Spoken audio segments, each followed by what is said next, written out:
For some of you, flying just got a lot longer. See, on top of causing death and destruction in Ukraine, the war also has huge repercussions for the economy and global industries like aviation. The Russian invasion of Ukraine has led to some Western airlines having to add hundreds of miles to their flights as they take long detours to avoid closed Russian airspace. It's been a dramatic ban for many airlines. Now, it isn't affecting all routes, but if you're trying to get to here in Northeast Asia, from here in Europe, or even here in America, then the quickest route for some airlines was to go straight over Russian airspace, and now they're having to go around. So what does that mean for you? Well, for now it means you're facing longer flight times, fewer flights, and higher ticket prices. And with no signs of that airspace reopening anytime soon, some in the industry are bracing for even more disruption. It's not a long-term solution for the carriers. Let me explain. Firstly, let's start with how long you're in the air for. Take Finnair flight AY73 between Helsinki and Tokyo. Normal flight time around 9 hours. That flight would usually go straight over Russia.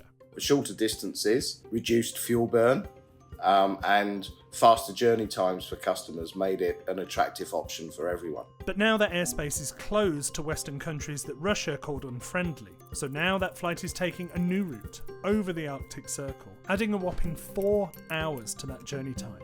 But that's nothing compared to what Cathay Pacific are considering for their route between New York and Hong Kong.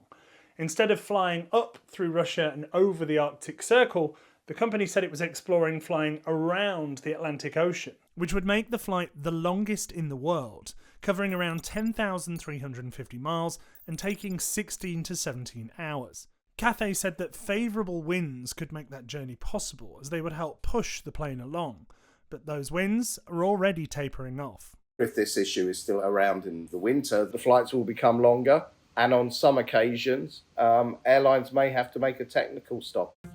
Those longer flights are also affecting when you can fly. Because of the extended flying times, traditional schedules and traditional departure times are not necessarily suitable. They're either having to leave earlier or they're having to change the scheduled time of departure from Asia back to Europe.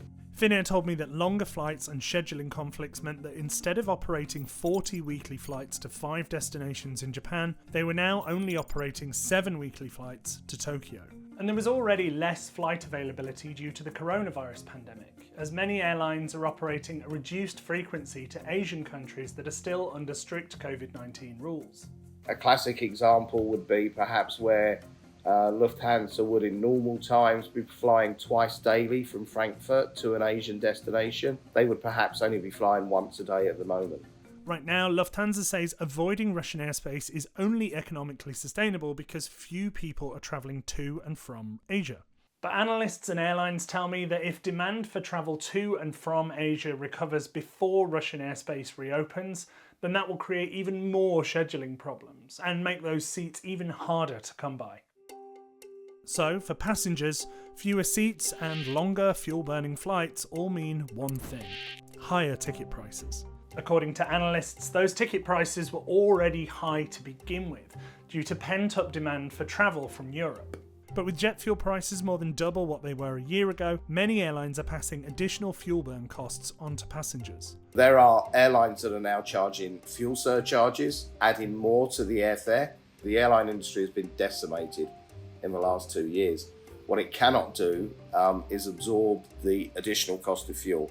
Cathay Pacific wouldn't tell me if they were passing those fuel costs on to passengers, but Lufthansa told me that it was too early to evaluate if the changed routes would affect operational costs and fares. And Finnair told me higher fuel costs from avoiding the Russian airspace are reflected in the pricing for all airlines. So what will it take for these routes to return to how they were before the pandemic? Well, while much of the aviation sector is strongly recovering from the coronavirus pandemic, it will likely take lower fuel prices, more planes flying to Asia, and the reopening of Russian airspace to see these routes return back to normal. So if you're travelling across continents anytime soon, particularly between Europe and Asia, you might want to pack an extra book, as it could be a pretty long flight. Hey, you may think 17 hours is a long flight, but in 1958, a Cessna called Hacienda spent 64 days in the air without touching down. So now you know. And if you want to know more, don't forget to subscribe.